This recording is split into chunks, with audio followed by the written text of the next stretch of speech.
Right now on 5 on your side at 10.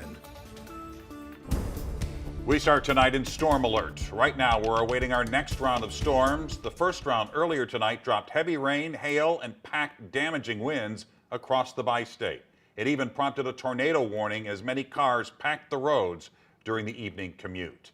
The next round is moving through as you head to bed, so it's important to stay on high alert overnight.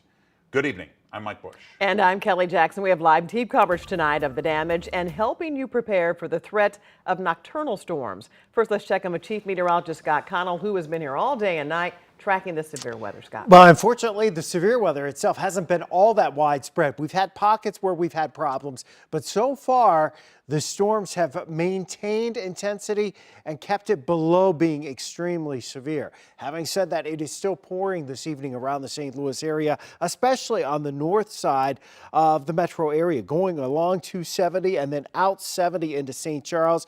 And there are bands where there's still some gusty 30 to 50 mile per hour winds, perhaps, as we look to the north and northwest of St. Louis, kind of getting into more of this amalgamation of storms spreading across the area versus individual cells that we were dealing with earlier this evening. Strongest storm we're thinking right now is the one that's in Gasconade County, moving through Owensville and heading towards Rosebud right now. Still have some good cloud to ground lightning, though, up here across parts of Lincoln County, northern portions of Warren County, and also over portions of Greene, Jersey, and into Calhoun counties. Areas northeast of St. Louis have seen some heavy rainfall already and more to come.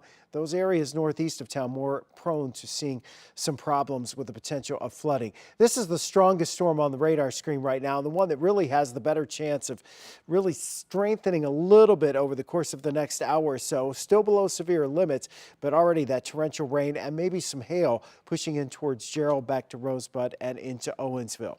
The severe threat will end after midnight. It'll end a little before that, farther northwest of St. Louis, but it'll probably be after midnight for the metro area, and then areas southeast of St. Louis, more like 1:30 to 2 o'clock. Now, damaging wind gusts, isolated tornadoes, that seems to be what we'll be dealing with as the main threat, along with some large hail, in some cases up to baseball size. That's been lowered a little bit, the size of that hail. Your tornado watch no longer in effect for Pike County, Missouri, but for much of the rest of the area, still in effect through midnight.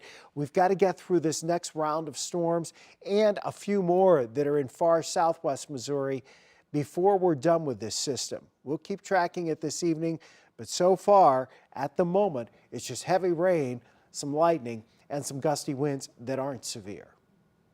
Oh my God. Hey, flush it out. Well, cars on 141 near Creve Coeur Park were pelted by hail during the evening commute. A viewer sent us this video showing some drivers trying to take cover under an underpass.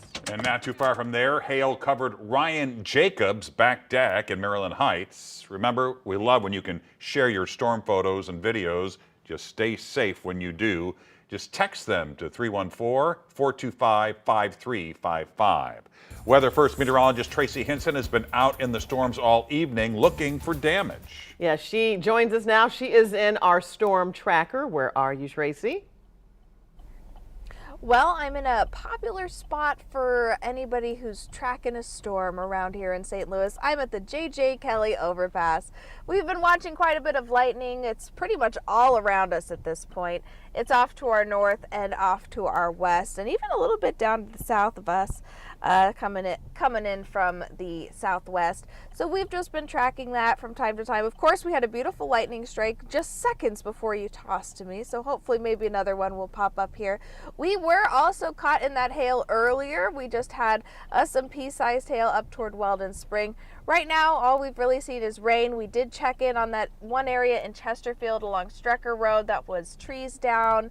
It was just one tree and one power line out there. So far, we haven't come across anything too much, but I know Annie Crawl has something different out there, so I'm sure we can get to her in a little bit here. In the Storm Tracker, I'm Tracy Hinson, 5 on your side.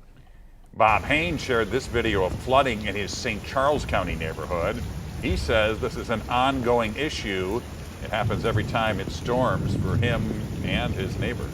And here is a photo from street flooding in Maryland Heights. It shows water covering Bennington Place near Pattonville High School, and it's covering the tires of that car. West County appears to be one of the hardest hit areas. In Chesterfield, high winds toppled trees and damaged homes. Our Annie Krall is live in a neighborhood off Conway Road where homeowners are cleaning up tonight. Annie. Well, that's just it. I am out here in Chesterfield, and they had some very strong winds and heavy rains as well. This is some of the worst damage we've seen tonight. Just over my shoulder, you can see here, it is a tree. It's not even a whole tree. That's just a branch. The sap is just so potent. You can smell it because of how bad the winds have been. But it wasn't just trees. There was also some roof damage as well. I was able to speak with a homeowner and his wife, which was really heartbreaking because they had the roof of their home literally ripped off because of how high these winds were. They took us into the entire home and they showed us their roof that was in their backyard because it was in a tree. Now it was the Noni and Gramlich home, and it was the husband is Ron. They've lived here for 35 years, and they walked me through all of this just to show me the storm's impact. They say it all started just before 6:30 this evening. Then we were waiting for Wheel of Fortune to come on, and it was just a little bit late because of the weather report. And then we heard the hail, and I come to the front bedroom to look out, and then I walked back towards the back of the house, and the wind was kicking out, and we didn't know the tornado. We step outside and trying to get one of the dogs in, and just everything was all over. I mean, that roof damage is severe. I'm actually holding a piece of roof from one of the homes across the street from the Gramlichs, and that's what they're mostly worried about, is with this much rain coming down, the amount of rain damage and water damage is going to come into their homes because they weren't able to put a tarp over the roof, and what that might look like in the morning. For now, though, reporting live in Chesterfield, Annie Krall, 5 on your side. See that damage. And as we head into the overnight hours, there is the potential for more severe storms as you sleep. Yeah, and these nocturnal storms can be the most deadly. 5 on your side's Laura Barczewski is live at the St. Clair County Emergency Management Headquarters with some safety advice from the experts. Laura? Mike and Kelly, we are here in the St. Clair County Emergency Operations Center, which, as you can see right now, is all quiet, but could be a lot more active if things start to spin up here in St. Clair County. Now, let's get into it for y'all at home. The main advice is to have some way to get those notifications that will wake you up, whether that's on your phone, having those emergency notifications turned on and on loud, or even a weather radio. The most dangerous time for tornadoes to hit is at night, especially between midnight and 6 a.m. Storms at that time are 2.5 times more likely to be deadly. We're plunged into darkness. We don't have that line of sight or that visual that we normally would during the daytime. St. Clair County Emergency Management Director Herb Simmons says not only can you not see the tornadoes, people can also sleep through the warnings. Have your phone at the side of the bed with your alert on it. You know, that's the best way. Everybody says, well, you know, we want to hear the warning sirens go off. Well, you know, those outdoor warning sirens are meant for outdoors when you're outside. Another option is a weather radio. You can find them at CVS, Walmart, Target, Amazon, and even hardware stores. The weather alert radio is our best defense.